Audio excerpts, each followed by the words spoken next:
आपने कितनी bar chart देखा, सब कुछ बुलिश लगा, ब्रेकआउट हुआ, आपने बाई किया और मार्केट सीधे नीचे चला गया। और जब आप निराश होकर बाहर निकले, उसके बाद मार्केट ऊपर गया। यह आपकी गलती नहीं थी, यह एक ट्रैप था। और उस ट्रैप को सेट करने वाला कोई और नहीं बल्कि स्मार्ट मनी था। आज हम चार्ट पर स्टेप बाय स्टेप समझेंगे कि यह ट्रैप कैसे बनता है, इंड्यूसमेंट क्या होता है, बायर कैसे फंसते हैं, सेलर कैसे फंसते हैं, और इस पूरे गेम को जानकर आप ट्रेड कैसे लें। सबसे पहले हम चार्ट पर हायर टाइम फ्रेम देखते हैं। मान लीजिए यह है हमारा 15 मिनट चार्ट। यहां देखिए, ऊपर एक पुराना स्विंग हाई है। इस हाई पर बाय साइड लिक्विडिटी जमा है, मतलब बहुत सारे सेलर के स्टॉप लॉस यहां रखे हुए हैं। और नीचे एक स्विंग लो है जहां सेल साइड लिक्विडिटी है, यानी बायर्स के स्टॉप लॉस। अब हायर टाइम फ्रेम पर पहले जो हुआ वो देखिए, प्राइस ने ऊपर के स्विंग हाई को स्वीप किया, यानी बाय साइड लिक्विडिटी पहले ले ली गई। जैसे ही यह स्वीप होती है, हमारा हायर टाइम फ्रेम बायस बन जाता है, बेरिश। मतलब स्मार्ट मनी अब नीचे की तरफ जाना चाहता है, नीचे की सेल साइड लिक्विडिटी को टारगेट करना चाहता है। यही हमारा पूरे ट्रेड का बेस है। यह स्टेप बहुत जरूरी है क्योंकि बिना हायर टाइम फ्रेम बायस के आप लोअर टाइम फ्रेम पर रैंडमली ट्रेड करते रहेंगे। जब आपको पता है कि स्मार्ट मनी किस डायरेक्शन में है, तभी आप उनके साथ चल सकते हैं। अब आते हैं सबसे इंटरेस्टिंग कॉन्सेप्ट पर, इंड्यूसमेंट।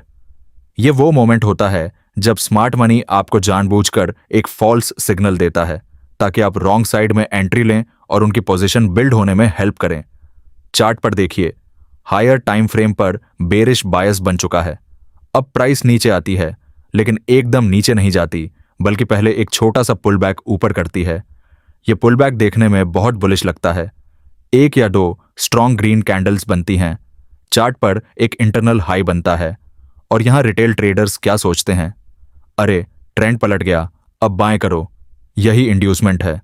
स्मार्ट मनी ने यह पुल बैक इसलिए बनाया ताकि जो लोग सेल में बैठे थे वो घबराकर बाहर निकले और जो लोग बाय की तलाश में थे वो एंट्री लें। जब दोनों ग्रुप्स ने अपना काम कर दिया, सेलर्स बाहर, बायर्स अंदर, तब स्मार्ट मनी अपनी सेल पोजीशन और बड़ी करता है और प्राइस को नीचे ले जाता है। चार्ट पर यह इंड्यूसमेंट आप इस तरह आइडेंटिफाई करें। जब हायर टाइम फ्रेम बेरिश हो और प्राइस एक छोटा सा इंटरनल हाई बनाए जो किसी पुराने स्ट्रक्चर को बेरली तोड़े, वो आपका इंड्यूसमेंट है। वो रियल बुलिश रिवर्सल नहीं है, वो एक बेट है। और जो ट्रेडर्स यह बेट खाते हैं वो ट्रैप में फंस जाते हैं। अब चार्ट पर देखते हैं कि बायर्स का ट्रैप एग्जैक्टली कैसे सेट होता है। हायर टाइम फ्रेम बेरिश है, प्राइस एक बुलिश इंड्यूसमेंट कैंडल बनाती है, एक स्ट्रॉन्ग ग्रीन कैंडल जो ऊपर जाती है और एक इंटरनल हाई बनाती है। यह हाई देखकर रिटेल बायर्स एक्साइटेड हो जाते हैं और यहां बाय करते हैं। उनका स्टॉप लॉस होता है इस इंटरनल हाई के नीचे।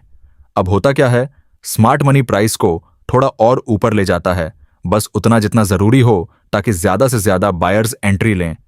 यह ऊपर जाना और बायर्स को और खींचना, यही इंड्यूसमेंट का असली काम है। जैसे एक जाल बिछाया जाता है और उसमें चारा रखा जाता है, और फिर जैसे ही इनफ बायर्स फंस जाते हैं, प्राइस शार्पली नीचे आती है। बायर्स के स्टॉप लॉस हिट होते हैं। वो stop loss orders actually smart money के सेल ऑर्डर्स को फिल करते हैं, और इस तरह स्मार्ट मनी को अपनी सेल पोजीशन बिल्ड करने के लिए जो बायर्स चाहिए थे वो मिल गए। Trap complete. अब दूसरी साइड, सेलर्स का ट्रैप। ये थोड़ा और सटल होता है और ज्यादातर ट्रेडर्स इसे मिस करते हैं। चार्ट पर देखिए, प्राइस इंड्यूसमेंट के बाद नीचे आना शुरू होती है। जो ट्रेडर्स बेरिश थे और सेल में बैठे थे वो देख रहे हैं कि प्राइस उनके फेवर में है, लेकिन अब प्राइस एक स्पेसिफिक जोन पर आती है, एक स्ट्रक्चरल लो या एक सपोर्ट लेवल, और यहां प्राइस एक छोटा सा बाउंस देती है। यह बाउंस देखकर जो सेलर पहले से पोजीशन में थे वो डर जाते हैं, सोचते हैं यहां से रिवर्सल होगा, और वो अपनी सेल पोजीशन क्लोज कर देते हैं। यही उनका ट्रैप है। उन्होंने बिल्कुल सही जगह पर सेल की थी, लेकिन एक छोटे से बाउंस ने उन्हें बाहर कर दिया, और जैसे ही वो बाहर हुए, प्राइस फिर से नीचे चली गई। यह सेलर्स का ट्रैप है, पेशेंस का टूटना। स्मार्ट मनी इस बाउंस को इसलिए बनाता है ताकि वीक सेलर्स बाहर हों और स्ट्रॉन्ग सेलर्स की पोजीशन कमजोर हो। साथ ही यह बाउंस नए बायर्स को भी अट्रैक्ट करता है जो सोचते हैं यहां सपोर्ट है। इस तरह दोनों ग्रुप्स, बायर्स और सेलर्स, एक ही मूव में ट्रैप हो जाते हैं। अब चार्ट पर एंट्री लेने का प्रोसेस देखते हैं। पहला ट्रेड, यह तब होता है जब इंड्यूसमेंट क्लियर हो जाता है और प्राइस वापस एक स्ट्रक्चरल हाई को रिस्पेक्ट करती है। चार्ट पर यह देखिए, प्राइस ने हायर टाइम फ्रेम पर बाय साइड लिक्विडिटी स्वीप की, बेरिश बायस कंफर्म हुआ। फिर प्राइस ने एक बुलिश पुलबैक किया, इंड्यूसमेंट। इस पुलबैक में एक बेरिश ऑर्डर ब्लॉक बना। जब प्राइस वापस उस ऑर्डर ब्लॉक में आई और उसने रेजिस्टेंस की तरह रिएक्ट किया, वहां सेल लिमिट ऑर्डर लगाना था। स्टॉप लॉस रखा ऊपर, उस लिक्विडिटी ब्लॉक के थोड़ा ऊपर जहां से प्राइस रिएक्ट हुई, और टारगेट रखा नीचे, वो सेल साइड लिक्विडिटी जो हायर टाइम फ्रेम पर हमने शुरुआत में आइडेंटिफाई की थी। यही था पहला ट्रेड, क्लीन, सिंपल और हायर टाइम फ्रेम बायस के साथ अलाइंड। इस एंट्री का सबसे इंपॉर्टेंट पॉइंट यह है कि आप यहां ट्रेंड के साथ चल रहे हो। स्मार्ट मनी बेरिश है, आप बेरिश हो। इंड्यूसमेंट ने बायर्स को ट्रैप किया, आपने उनसे ऑपोजिट साइड में पोजीशन ली। यह स्मार्ट मनी के साथ खड़े होने का तरीका है। अब चार्ट पर दूसरा ट्रेड देखते हैं, पोजीशन स्टैकिंग। यह कॉन्सेप्ट बहुत पावरफुल है, लेकिन ज्यादातर ट्रेडर्स इसे जानते ही नहीं। पहला ट्रेड एंट्री हो चुकी है, प्राइस नीचे जाना शुरू हुई, लेकिन अचानक प्राइस ने एक और पुलबैक किया, एक और छोटा ऊपर का मूव। यहां नए ट्रेडर्स फिर से कंफ्यूज होते हैं, क्या रिवर्सल हो रहा है? लेकिन आपको कंफ्यूज नहीं होना है। आपको चार्ट पर एक चीज चेक करनी है, क्या नीचे का मेन टारगेट यानी सेल साइड लिक्विडिटी अभी भी इंटैक्ट है? क्या प्राइस उसे हिट कर चुकी है? अगर नहीं, तो यह पुल बैक एक दूसरा अपॉर्चुनिटी है। चार्ट पर देखिए, इस दूसरे पुलबैक में प्राइस एक नए लिक्विडिटी ब्लॉक पर आई। यह एक फ्रेश जोन है जहां फिर से बायर्स ट्रैप हो रहे हैं। यहां दूसरी सेल पोजीशन ऐड करनी है, यही है स्टैकिंग। पहली पोजीशन पहले से चल रही है, दूसरी पोजीशन यहां ऐड हुई। दोनों का टारगेट एक ही है, नीचे की सेल साइड लिक्विडिटी। इस स्टैकिंग का लॉजिक यह है, जब तक नीचे का टारगेट इंटैक्ट है, हर पुलबैक आपके लिए एक नई एंट्री का चांस है। आप पोजीशन साइज बढ़ा रहे हो, रिस्क नहीं, क्योंकि डायरेक्शन वही है, टारगेट वही है, बस आपकी पोजीशन अब दोगुनी है। स्टॉप लॉस दूसरी एंट्री का भी उसी तरह रखें, उस पुलबैक के हाई के थोड़ा ऊपर।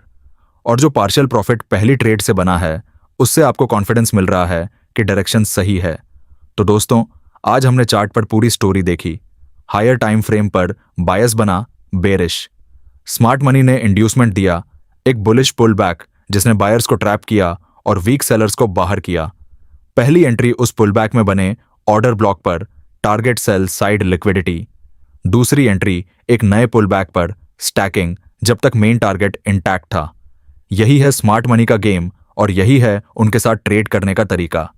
अगर आज की यह पूरी स्ट्रैटेजी आपको चार्ट पर क्लियर दिखी और समझ आई, तो नीचे कमेंट में लिखें ट्रैप क्लियर। ये 3 शब्द मुझे बताएंगे कि आप नेक्स्ट लेवल के लिए रेडी हैं। अगले वीडियो में हम इसी कॉन्सेप्ट को और डीप ले जाएंगे। तब तक चार्ट देखते रहें, सीखते रहें।